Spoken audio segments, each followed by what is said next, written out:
தந்தை, மகன், தூய ஆவியின் பெயராலே ஆமேன். மூவொரு கடவுளுடைய அருளும் ஆசீரும் பாதுகாப்பு வழி நடத்துதலும் உங்களோடு இருப்பதாக. பொதுக்காலம் 12வது வாரம் திங்கட்கிழமை. அன்பு சொந்தங்களே, இறை துணையோடு நீங்கள் துவங்கி இருக்கின்ற இந்த புதிய நாளும் புதிய வாரமும் எல்லா வரங்களும் வளங்களும் பெற்றுக் கொடுக்கும் நாட்களாய் அமைந்திட, உங்கள் உள்ளத்தின் இல்லத்தின் தேவைகள் இறைவனால் சந்திக்கப்பட, நீங்கள் அன்று நோக்கி ஏறெடுக்கின்ற எல்லா விதமான ஜெபங்களும் விண்ணப்பங்களும் ஆசீர்வதிக்கப்பட்டதாய் மாற்றப்பட, இறைவனுடைய இரக்கத்தை பெற்றுக்கொண்டு இன்புற்று மகிழ்ந்திருக்க உங்கள் ஒவ்வொருவரையும் இயேசுவின் அற்புதமான நாமத்திலே வாழ்த்துகிறேன். உங்களுக்காக ஜெபிக்கின்றேன். அன்பு சொந்தங்களே, அருளை இழந்து விடாதே. 2 தீமோத்தேயு 6:1 பெற்றுக்கொண்ட அருளை வீணடித்து விடாதீர்கள் என்று சொல்லி பவுல் எச்சரிக்கை விடுக்கின்றார். ஏன்? ரோமர் புத்தகம் 11:29 கடவுள் தான் விடுத்த அழைப்பையும் கொடுத்த அருளையும் ஒருபோதும் திரும்ப பெறுவதில்லை என்று சொல்லப்படுகின்றது. கடவுள் நம்மிடமிருந்து நமக்கு கொடுத்த அருளை எடுத்துக்கொள்வதில்லை. அப்படி என்றால் எப்படி நாம் வீணடிக்கின்றோம்? 1 தீமோத்தேயு 6:19 திருப்பாடல் 107:17 படிக்கின்ற பொழுது, தங்களுடைய தீச்செயல்களால் தங்களுக்கு தாங்களே வேதனைகளையும் துன்பங்களையும் வருவித்துக் கொண்டார்கள் என்று சொல்லப்படுகின்றது. தன்னுடைய மனித பலவீனத்திலே தங்களை முழுமையாக உட்படுத்தி கொண்டு கடவுளுக்கு புறக்கணித்து கடவுளுடைய குரலுக்கு செவி கொடுக்காமல் கடவுளுக்கு எதிராக செயல்பட ஆரம்பிக்கின்ற பொழுது, கடவுளிடமிருந்து நாம் பெற்றுக்கொண்ட அருளை நாம் வீணடிக்கின்றோம். ஆசீரியம் இழந்தவர்களாக வாழ்ந்து கொண்டிருக்கின்றோம். கடவுளை அருளை இழக்கின்ற பொழுது துன்பங்கள், வேதனைகள், கஷ்டம், கண்ணீர், போராட்டம், தடுமாற்றங்கள், வீழ்ச்சிகள் அடிக்கு மேல் அடியாக நம்மை அலைக்கழிக்கக்கூடியதாக மாறிவிடுகின்றது. காரணம், இவை அனைத்திலுமிருந்து நம்மை கைதூக்குகின்ற, நம்மை பாதுகாக்கின்ற, நமக்கு துணையாக இருக்கின்ற ஆண்டவர் நம் சார்பிலே இல்லை. சொல்வார், ஆண்டவர் என் சார்பாக இருக்கின்ற பொழுது, ஆண்டவர் எனக்கு பலனாக இருக்கின்ற பொழுது, ஆண்டவர் என்னை பலப்படுத்துகின்ற பொழுது எதையும் செய்ய எனக்கு ஆற்றல் உண்டு, எதுவும் என்னை ஒன்றும் செய்துவிட முடியாது என்று சொன்னார். ஆண்டவர் நம்மோடு இல்லாத பொழுது, ஆண்டவர் நம் சார்பாக செயல்படாத பொழுது நாம் வீழ்ந்து போகின்றோம். அதைத்தான் இன்றைய முதல் வாசகம் நமக்கு சொல்லி காட்டுகின்றது. இஸ்ராயேல் மக்களையும் யூத மக்களையும் கடவுள் கண்ணின் கருவிழி போல காத்து வந்தார். அனைத்து சூழ்நிலைகளும் அவர்கள் நினைப்பதற்கு முன்னாலேயே செய்து கொடுத்து அவர்களை வழிநடத்துகின்ற பாதுகாக்கின்ற கடவுளாயிருந்தார். கடவுள் நோக்கி கரம் விரித்த போதெல்லாம் அவர்கள் கரங்களும் உள்ளங்களும் நிறைமளவிற்கு ஆசீர்வாதங்களும் இது பொழிந்தார். இறைவாக்கினரை கொடுத்து, நீதி தலைவர்களை கொடுத்து, அரசர்களை கொடுத்து அவர்களை வழிநடத்தி வந்தார். ஆனால் இஸ்ராயேல் மக்களோ அனைத்தையும் இழந்து போனார்கள். காரணம் என்று சொல்லி பார்க்கின்ற பொழுது இன்றைய முதல் வாசத்திலே ஒரு காரணம் சொல்லப்படுகின்றது. அவர்கள் கடவுளின் கட்டளையை புறக்கணித்தார்கள். கடவுளின் குரலுக்கு செவி கொடுக்கவில்லை. கடவுள் அனுப்பிய மனிதர்களை அவர்கள் ஒதுக்கினார்கள். கடவுளுடைய கட்டளைகளுக்கு எதிராக செயல்பட்டார்கள். வேற்று தெய்வங்களை வழிபட ஆரம்பித்தார்கள். அவர்கள் பின்பற்றுகின்ற அந்த வழிமுறைகளை பின்பற்றி கடவுளுக்கு சினமூட்டினார்கள் என்று சொல்லப்படுகின்றது.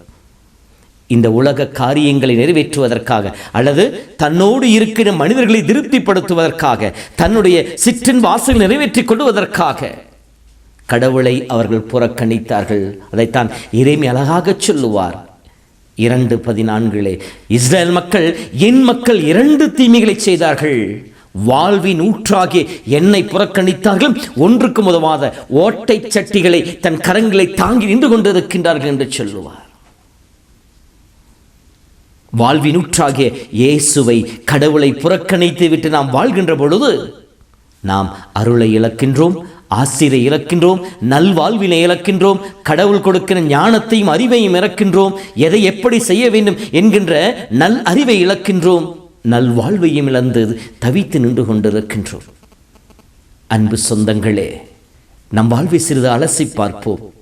நான் கடந்து போய் கொண்டிருக்கின்ற இந்த சோர்வுகள், சோதனைகள், வேதனைகள், தடுமாற்றங்கள், வீழ்ச்சிக்கு காரணம் யார்? காரணம் யார்? இறைவன் எத்தனையோ வழிகளை நமக்கு காட்டிக்கொண்டே இருக்கின்றார். இறை வார்த்தையின் வழியாக, இறை மனிதர்கள் வழியாக, மறையுரைகளின் வழியாக, நாம் கேட்கிற நல்ல செய்திகளின் வழியாக, பெற்றோர்கள் வழியாக, பெரியவர்கள் வழியாக எத்தனையோ நல்ல வழிகளை நமக்கு காட்டிக்கொண்டே இருக்கின்றார். நமக்கு கடவுள் கொடுத்த ஆசை நாம் இழந்து விடாமல் அருளின் மக்களாய் நாம் வாழ வேண்டும் என்பதற்காக.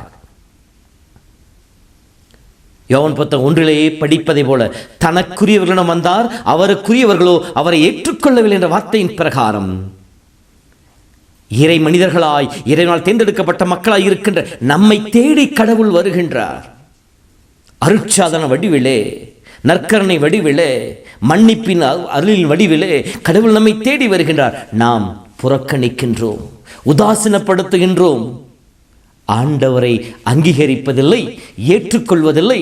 மாறாக கடவுளை விட்டு புறம் செல்பவர்களாக வாழ்ந்து கொண்டிருக்கின்றோம். எப்படி ஏசாவு ஒரு சாதாரண கூழுக்காக தன் தலைமகனுடைய உரிமையை இழந்ததை போல, இறைவனால் தேர்ந்தெடுக்கப்பட்ட சவுல் அரசன் சாதாரண வீரர்களுக்கு பயந்து கொண்டு இறைவனுடைய அந்த கட்டளைக்கு மீறி நடந்ததை போல, யூதாஸ் 30 வெள்ளிக்காசுக்காக தன் குருவை காட்டிக் கொடுத்ததை போல நாமும் கடவுளை விட்டு விலகி சென்று கொண்டிருக்கின்றோம் சாதாரண பொருள்களுக்காக. மீண்டும் எச்சரிக்கின்றார், கடவுளால் தள்ளிவிடப்பட்ட நிலையிலே நீங்கள் வாழக்கூடாது. சினம் கொண்ட கடவுள் இஸ்ராயலை தன் முன்னிலை தள்ளிவிட்டார் என்று சொல்லப்படுகிறார். நாம் அந்த நிலையிலே வாழ அழைக்கப்படவில்லை. நாம் தூயுராக வாழ அழைக்கப்பட்டிருக்கின்றோம். கடவுளுடைய கரங்களிலே தவள அழைக்கப்பட்டிருக்கின்றோம். கடவுளுடைய இதயத்திலே சாய்ந்து அவருடைய இதய அருளை பெற்றுக்கொள்ள அழைக்கப்பட்டிருக்கின்றோம். ஆகவே அன்பு சொந்தங்களே, ஆசீர்வதிக்கப்பட்ட மக்களாயிருப்போம். இழந்து போன அருளுக்காக ஆண்டவர் நோக்கி திரும்பி வருவோம். இன்றைய திருப்பாடல் வரிகளில் நாம் படிப்பதை போல, எனக்கு துணை செய்யும் ஆண்டவரே எங்கள் விண்ணப்பங்களை கேட்டதும் என்று சொல்லி நம் விண்ணப்பங்களை ஆண்டவர் கரங்களை ஒப்புக் கொடுப்போம்.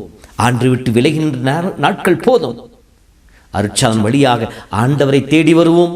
ஆண்டு விட்டு விலகியிருந்த நேரங்களுக்காக மனம் வருந்தி மன்னிப்பை கேட்போம். இழந்து போன அருளையும் ஆசிரியை மீண்டும் பெற்றுக்கொண்டு கடவுள் பிள்ளைகளாய் வாழ்வோம். கடவுள் இந்த நாளையும் உங்களையும் ஆசீர்வதிப்பாராக. ஆண்டவர் உங்களோடு இருப்பாராக. எல்லாம் வல்ல இறைவன் தந்தை, மகன், தூய ஆவியின் பெயராலே ஆமேன்.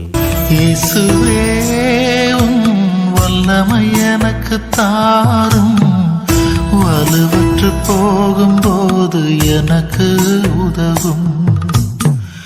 இயேசுவே வல்லமை எனக்கு தாரும், வலுவற்று போகும்போது எனக்கு உதவும். வல்லமை தாராயோ, வல்லமை தாராயோ, வல்லமை தாராயோ, வல்லமை தாராயோ.